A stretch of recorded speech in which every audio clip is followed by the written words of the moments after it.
जहां। सारा शहर देखो ढक गइल बर्फ से, ये क्रिसमस ट्री स्टार और गिफ्ट बा देखी जहां। सारा शहर देखो ढक गइल बर्फ से। आए बड़ा दिन उमंग से भरल, गाए हम सब कैरल्स और झूमे मिल के।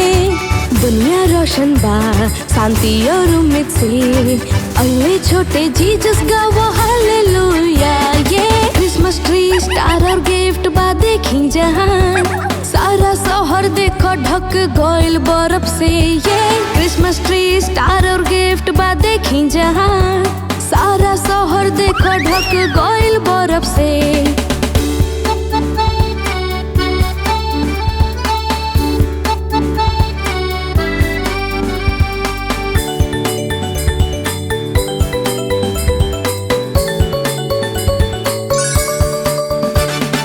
क्रिसमस के ई शाम मिली हमने के गिफ्ट, प्लम केक और कुकीज, कुकू हे। ऊ देखा संता हिप हिप हिप हुर्रे, हमनी के तरफ से मेरी क्रिसमस। ये क्रिसमस ट्री स्टार और गिफ्ट बा देखी जहां। सारा शहर देखो ढक गइल बर्फ से, ये क्रिसमस ट्री स्टार और गिफ्ट बा देखी जहां।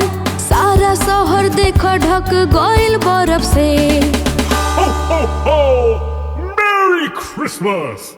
नमस्कार मित्रों, अगर रउआ लोग के वीडियो अच्छा लागल तो कृपा करके लाइक करी, शेयर करी, कमेंट्स करी और चैनल के सब्सक्राइब करी।